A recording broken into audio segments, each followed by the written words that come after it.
할렐루야 구TV 세상을 보는 창 5세고감을 시청하시는 시청자 여러분, 저는 광주청사교회 백윤형 목사입니다. 우리 좋으신 하나님께서 제 강의를 시청하시는 모든 분들에게 큰 은혜와 넘치는 복 주시기를 기도합니다. LQ를 높여라 9째 시간 사랑 이야기입니다. 지난주에 여자분들이 조금 화나셨죠? 오늘은 이제 남자분들에게 하는 메시지, 여자의 마음 사로잡기 편입니다.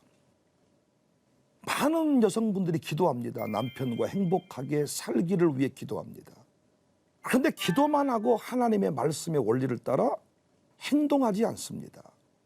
저는 우리 교회에 이 행복한 부부를 늘 꿈꾸면서 이런 말씀의 원리들을 많이 가르치고 실천했습니다. 저부터 익숙하지 않지만은 노력하고 실천했습니다. 한 번은 제가 이 아가서 설교를 하는데 아내가 앞에서 눈물을 흘려요. 아내에게 여보 오늘 설교 은혜 받았어? 왜 오늘 눈물을 흘렸어? 아내가 이런 말을 합니다. 여보 나는 당신이 그렇게 여자의 마음에 대해서 잘 아는 줄 몰랐어. 그런데 왜 당신은 그렇게 행하지 않는 거야? 너무 화가 나서 울었다는 거예요. 설교학 쪽에서 살아내는 것들을 설교하는 것이지 살지 아니한 것을 설교하는 것은 위선이다 이렇게 말하지만, 솔직히 우리가 살아낸 것만 설교하려고 보면 설교할 게 없습니다. 그럼 어떻게 되느냐? 설교하고 그렇게 사는 것입니다. 저도 이런 설교했더니 제 삶의 모습이 달라지기 시작했습니다. 여자들의 노력이 필요합니다. 남자의 마음을 사로잡기 위한 여자의 노력이 필요합니다. 가꾸지 않고는 사랑의 정원은 풍성해지지 않아요. 목사와의 관계가 좋아지는 것도 마찬가지죠. 주님의 마음을 사로잡는 것도 마찬가지죠. 그냥 아무렇게나 살면서 영성이 깊어지기를 원하는 건 잘못된 거잖아요. 궁극적으로 여자에게만 해당되는 얘기가 아닙니다. 사랑의 원리이니까 어디든지 다 적용 가능합니다. 한 번만 더 정리하고 넘어가면 4장 6절 이하의 내용인데 눈빛이 중요하다. 사로잡는 원리, 존경하는 눈빛, 따스한 눈빛, 이해한다는 눈빛, 눈을 마주치고 눈으로 맞아주는 것이지요. 공감의 언어, 눈빛으로부터 시작합니다. 예쁜 여자를 좋아하지만 공감하는 여자에게 결국 남자는 마음을 주게 되어 있습니다. 두 번째 원리는 목의 굿을 한 깨미를 걸고 잡아버렸다. 관심 유발이지요. 상대 배려지요. 상대 존중이지요. 레바논의 향기도 풍겼습니다. 세 번째는 달콤한 입술로 사로잡았다. 1차적으로는 입맞춤의 달콤함이지만은 예쁜 언어를 사용했다. 네 번째 원리는 각종 열매로 사로잡았다. 생각지도 못한 부분까지 헤아리고 섬겨준 것. 야, 감동이죠. 그런데 우리가 놓치지 말아야 할 것은 본래 술람미가 이렇게 교양 있는 여자였느냐, 사랑에 관해서 아는 여자였느냐, 그게 아니라는 겁니다. 평범한 여자였습니다. 포도원의 소장농의 딸이었습니다. 배웠으면 그가 얼마나 배웠을까요? 얼마나 그가 격조 있는 가문에 살았을까요? 예뻤으면 얼마나 예뻤을까요? 스스로도 자신의 외모에 자신감을 가지지 못했잖아요. 그런데 어떻게 이렇게 남자의 마음을 사로잡는 여자가 되었을까요? 두말할 것 없이 솔로몬 때문입니다. 솔로몬의 태양 때문입니다. 태양과 같은 솔로몬, 결국 여자가 꽃이 되고 향기가 되는 것은 남자하기 나름이다. 진짜 존경받는 남자로 살고 싶거든. 사랑 스토리 남기는 남자로 살고 싶거든. 혼자 쓸쓸하게 독방 신세 되고 싶지 않거든. 오늘 가르침 가슴에 새기시고 우리 모두가 실천할 수 있기를 바랍니다. 오늘 본문 안에는 존경받는 남편이 되는 비결, 물론 제가 이렇게 해석을 하지만은 존경받는 목사가 되는 비결도 들어있습니다. 직원의 마음을 빼앗고 사랑받는 기업의 대표가 되는 원리도 포함되어 있습니다. 학생에게 인기가 짱인 멋진 교사가 되는 원리도 포함되어 있습니다. 아니, 자신을 꽃으로 만들어주고 향기나는 인생이 되게 하는데 어떤 성도가, 어떤 직원이, 어떤 학생이 존경하고 다루지 않겠습니까? 눈빛을 맞추기 위해 아마 예쁘게 보이려고 애를 쓸 겁니다. 그렇다면 여자의 마음을 사로잡아 버리는 남자, 어떤 남자인가요? 무엇을 어떻게 할 때 여자의 마음이 쿵쾅거릴까요? 어떻게 하면 다시 지난날의 그 사랑으로 돌아갈 수 있을까요? 어떻게 하면 원망 불평이 사라질 수 있을까요?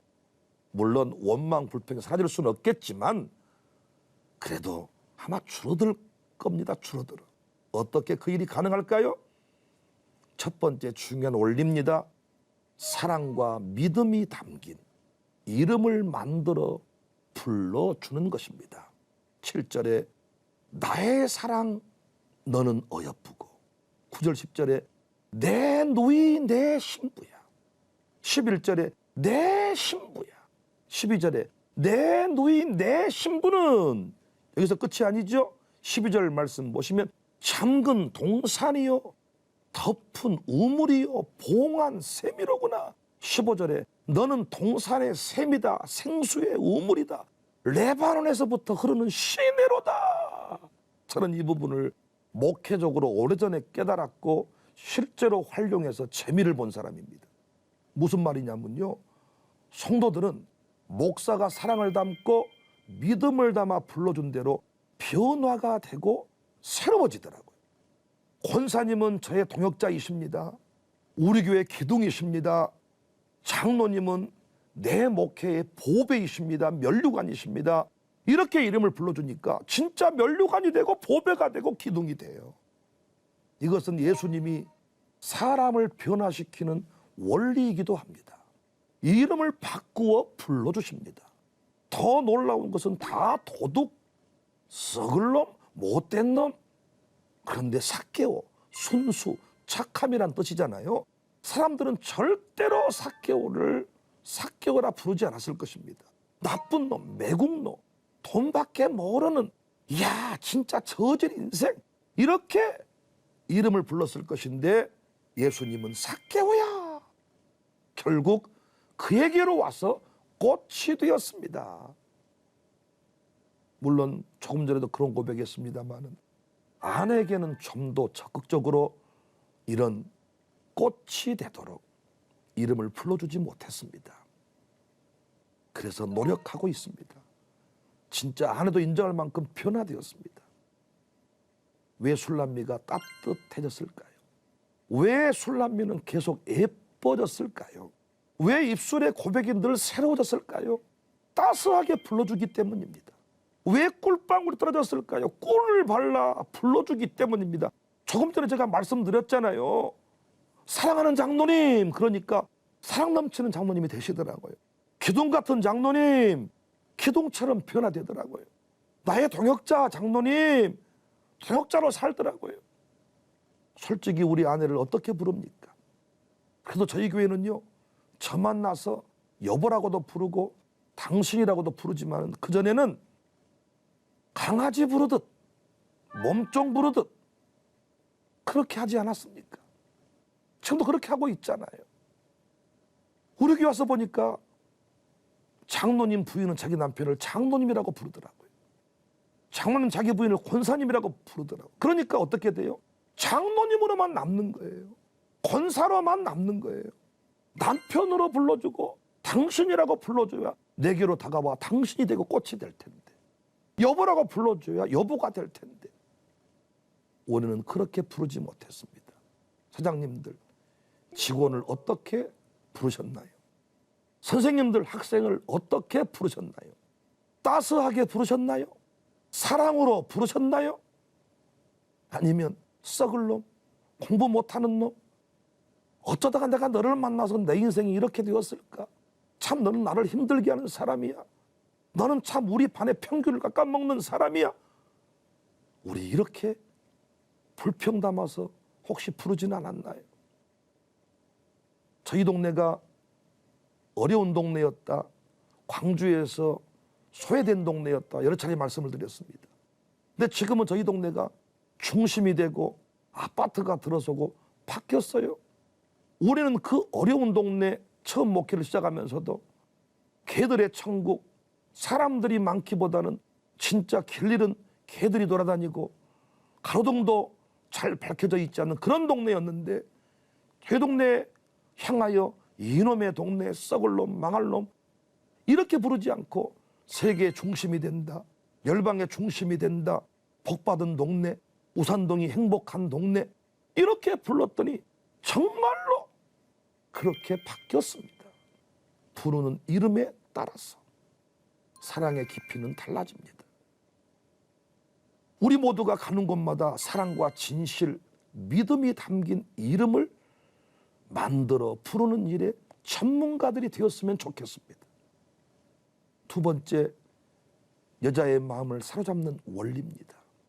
나와 함께하고 함께 가자고 해야 합니다. 8절에 내 신부야 너는 레바논에서부터 나와 함께하고 레바논에서부터 나와 함께 가자.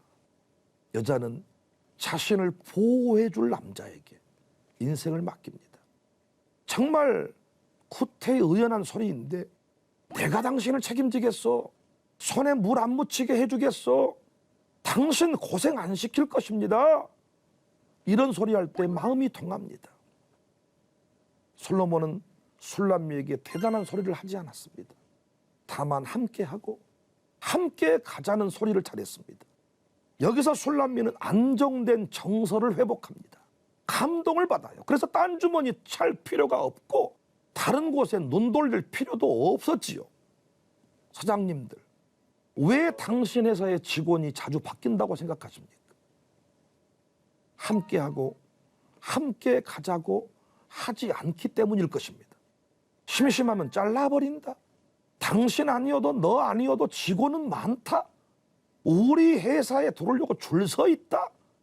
이런 수준의 이야기를 하니까 직원이 마음을 쏟지 않습니다. 어떤 교회는 보통 교육자들을 향하여 3년 단위로 나가라. 물론 내 밑에만 있지 말고 독립하라는 좋은 취지일 것입니다.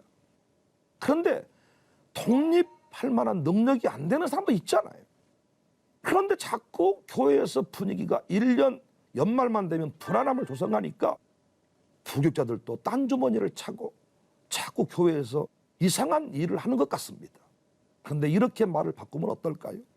독립할 사람만 독립하고 그렇지 않을 사람은 나와 평생 함께 가자. 나보다 나이 많은 부교육자 내가 먼저 은퇴시켜줄게. 나와 함께 은퇴하자. 굳이 애써서 나가려고 하지 마라. 교회가 어려우면 내 밥그릇 절반 나눠서 같이 먹고 살자. 어떻겠습니까? 충성할 수 있겠잖아요. 남편들은 어떻습니까? 무슨 일만 생기면 이혼하자. 나가라. 유치하게 이 집 내 집이다. 나가라. 심지어는 부모님과 한편 되어서 나가라. 사람인가요? 남자인가요? 그런 사람 믿고 무슨 내일을 설계하겠습니까? 그래서 딴 주머니를 차는 거예요. 그래서 여자들이 돈 하는 거예요. 심지어 잠자고 있으면 지갑에 돈 다 빼가고 비상금 털어버리는 것입니다. 주님도 신부되는 교회를 향하여 말씀하시잖아요. 세상 끝날까지 너와 함께한다. 물, 불 가운데로 지날 때에도 내가 너를 지킨다. 나는 그래도 너를 사랑한다. 네가 잘못하면 너를 버려버린다가 아니라 나는 영원히 너를 사랑한다. 내가 너를 버리지 않는다. 오늘날 깊은 사랑을 원하는 사람들이 정말 가슴으로 배워야 할 원리입니다. 사랑은 지켜주는 것, 끝까지 함께하는 것입니다. 여러 차례 말씀드렸죠. 바쁘고 시간이 없지만은 어떻게든 함께하는 시간을 만들어주는 것입니다. 이것이 남자의 역할입니다. 우리 교회 남자들에게 감히 당신의 여자 누구도 건드리지 못하게 지켜줘야 된다. 제가 늘 소리쳐서 가르칩니다. 또한 목사 입장에서 성도를 책임지고 보호해야 합니다. 천국까지 함께 가겠다 해야 합니다. 사장도 직원을 채용할 때 이런 마음을 가져야 돼요. 선생님도 학생에게 이런 마음이 있어야 돼요. 그때 꽃이 되고 향기가 되고 열매가 되는 것입니다. 함께 가자. 끝까지 함께 할게. 세 번째, 중요한 원리입니다. 우리 남자들이 배워 실천해야 될 원리. 새벽 기도하고 아무리 성경 통독을 해도 이 원리대로 행하지 아니하면 당신 가정에, 당신 교회에 사랑의 역사는 시작되지 아니할 것입니다. 진심으로 축복하고 기도해주는 남자가 돼야 돼요. 16절에 북풍아 일어나라, 남풍아 오라, 나의 동산에 불어서 향기를 날리라. 나의 사랑하는 자가 그 동산에 들어가서 먹기를 원하노라. 여기서 나의 동산은 술람미를 말합니다. 또한 북풍, 남풍은 성령 충만, 은혜 충만을 말합니다. 솔로몬은 술람미의 영적 성장과 내면의 강건함을 위해 간절히 기도했다는 이야기입니다. 왜 술람미가 천사가 되었을까요? 그 심령에 은혜가 임했기 때문입니다. 그런데 어떻게 은혜가 임했을까요? 우연이 아닙니다. 솔로몬의 기도와 축복이 있었던 것입니다. 우리도 만나보니까 어떻습니까? 기도 많이 받고 자란 자녀 다르지 않던가요? 사랑도 마찬가지입니다. 기도를 통해 깊어지고 기도를 통해 새로워집니다. 그런데 안타깝게도 지금껏 한국교회는 여자가 남편을 위해 기도하는 일들이 많았지 남편이 기도하지 않았습니다. 헌신하는 것도 마찬가지입니다. 남편 모르게 할 때가 많아요. 솔직히 믿음 있는 여자의 간절한 소원은 남편이 자신보다 기도를 더 많이 하는 것입니다. 어떤 영적인 문제 앞에서 지혜롭게 대안을 제시하고 끌고 가는 남편을 원합니다. 헌신하는 것도 마찬가지입니다. 저희 교회의 분위기가 그렇습니다. 그런데 이런 남자가 많지 않아요. 직장생활 열심히 해서 돈 가져다 주면 된다고 생각해요. 그래서 말씀 듣고 기도하는 일을 소홀히 합니다. 집중하지 않습니다. 주일도 범하고 직장에 출근하고 열심히 돈 벌어다 줍니다. 그러면 된다고 생각해. 내가 뭘 잘못했냐? 나 직장생활 열심히 했다. 그런데 믿음이 있는 아내라면 그곳으로 살 수 없잖아요. 은혜가 임해야 되잖아요. 가장이 기도할 때 가정에 부어지는 은혜가 있잖아요. 그런데 남편이 그 일에 가치를 몰라요. 결국 여자가 독해지는 것입니다. 자신이라도 기도하지 않으면 안 되니까 영적 독종이 되는 것입니다. 교회적으로 마찬가지입니다. 단순히 밥 잘 사주는 목사가 좋은가? 물론 처음에 밥을 사니까 제가 목사님께 밥을 다 먹다니 이야 막 감동 먹어요. 그러나 지금은 밥 사주는 것으로 감동하는 성도는 별로 없습니다. 무엇이 감동이고 무엇이 은혜이냐? 영적 성장을 돕는 목사일 것입니다. 늘 남풍이 불어오고 북풍이 불어오고 동풍이 불어와서 가문이 살아나고 아들, 딸들이 회복되고 원래 내가 지난날에 환자와 같은 인생이었는데 목사님 만나서 내가 회복되었습니다. 목사님의 축복, 목사님의 기도, 그 기도가 나를 살렸습니다. 그래서 목사가 알아서 목회를 잘하면 장로님들이 독종이 되지 않더라고요. 감사하게 언제부턴가 저희 교회는 오랫동안 기도하는 남자들이 늘어가고 있습니다. 여자의 기도 모습이 아름답지만은 남자의 기도 모습과 비교할 수 없습니다. 제가 이런 얘기를 하니까 제 두 아들이 아버지는 왜 자꾸 남성 편향적인 얘기를 주로 하세요? 아닙니다. 성경적인 원리입니다. 가장의 역할이, 남편의 역할이 너무 중요합니다. 아내를 위해서 기도하는 남자 최고입니다. 여러분, 여성분들이 대통령도 할 수 있고 총리도 하고 교수님도 하고 대단한 일을 할 수 있습니다. 그러나 남자이고 여자입니다. 총리를 하는 여자분도 높은 자리에 올라가 있는 여자분도 결국은 보호받아야, 사랑받아야 행복합니다. 신부되는 교회를 위해 주님은 오늘 또 쉬지 않고 간구했다고 하잖아요. 사랑의 완성은 결국 기도입니다. 그러니까 우리가 깊은 사랑을 원한다면 깊은 기도의 자리로 나갈 수가 있어야 돼요.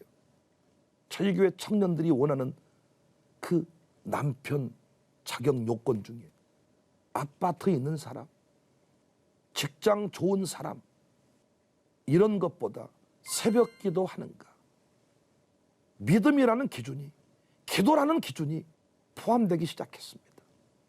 기도하는 남편이, 목사의 오른팔이 되어서 쓰임받는 남편이, 양육사도 하고 사역장도 하는 남편이 멋지다는 것입니다. 저는 늘 우리 교인들한테 가르쳤어요. 남자들아, 남성들이요, 밀리지 말자. 깊은 사랑, 사랑의 기술들 배워가야 되는데 지금까지 여자의 기도를 먹고 살았다. 새벽에 어떤 남편은 자신의 아내의 머리에 손을 얹고 축복 기도하는 그런 남편들이 있어. 남편이 워낙 탁월한 결정을 잘하니까 아내들이 그 일을 따라가는 것만으로도 기쁨이 있어요. 사랑에 관해서 묵상을 하면서 한국교회가 잠시 멈추어 서서 사랑에 대해서 배워야 된다는 생각을 참 많이 했습니다. 또한 하나님에 관하여, 사람에 관하여 연구 필요하다 생각했습니다. 우리의 문제는 하나님은 너무 잘 아는데 사람에 대해서 아는 것이 없어요. 그래서 끊임없는 상처가 만들어지는 것입니다. 저는 기도가 너무 좋지만 기도원파가 되지 말자고 가르쳐요. 관심을 가지고 기도하되 어떤 하나님한테, 하나님과의 관계를 위해서만 기도하는 것이 아니고 고백할 수 있도록 기도하자. 목걸이 하나만 바뀌어도 고백할 줄 아는 사람 되게 해달라고 기도하자. 입술이 벌어지지 않습니다. 창피합니다. 쑥스럽습니다. 그 문제를 가지고 기도하자. 여자들은 진짜입니다. 작은 것에 감동하고 작은 것에 실망합니다. 오세고가 가족 여러분, 저도 또 한 번 다듬겠습니다. 우리 모두 변화를 위해 기도합시다. 우리의 진정한 연합은 둘이 연합해서 한 몸 되는 거잖아요. 그러니까 아무리 똑똑해 보이는 여자도 혼자 설 수 없다는 것이죠. 그래서 남편의 보호가 필요합니다. 도움이 필요합니다.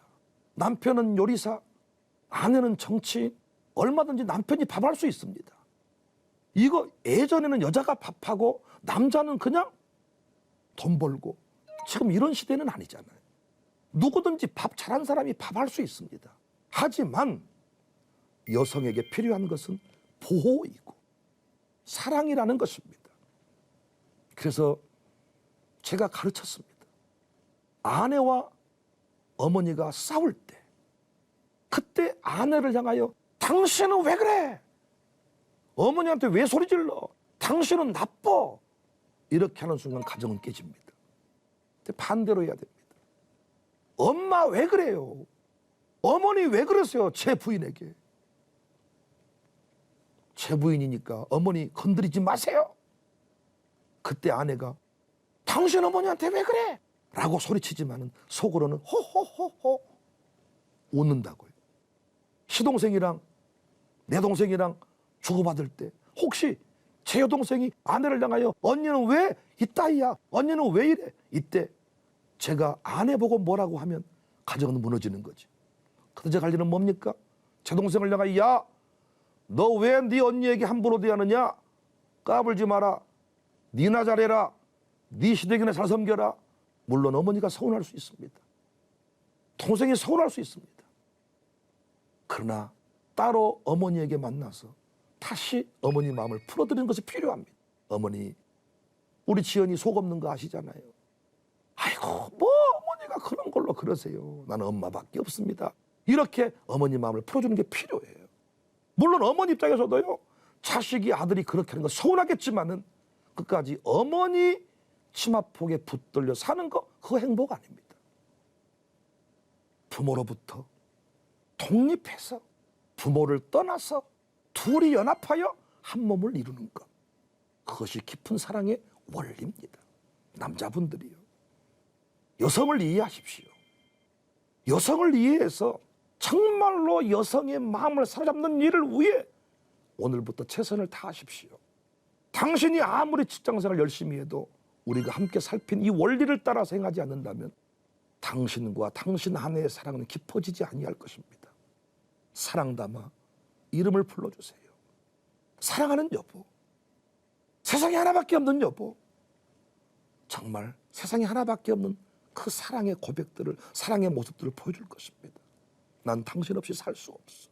꽃보다 아름다운 나의 부인, 이 세상에 어느 누구보다 아름다운 나의 장로님, 우리 교회 기둥 같은 장로님, 뿌리와 같은 장로님, 고백한 대로, 우리가 축복한 대로 꽃이 됩니다.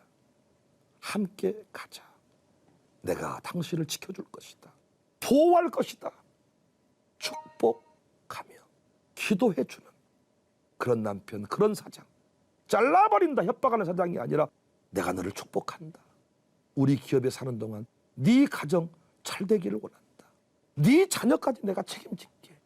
이런 사장 된다면 아마 직원들의 고백이 달라질 것입니다. 남편이라고 한정을 했지만은 이 원리는 우리 모두에게 적용되는 원리이기도 합니다. 우리 모두 깊은 사랑의 주인공이 될 수 있기를 주님의 이름으로 축복합니다. 하나님의 말씀으로 세상을 이해하고 바라보는 마음의 창, 여러분 안에 열리기를 소망하며 이 시간 마치겠습니다. 감사합니다.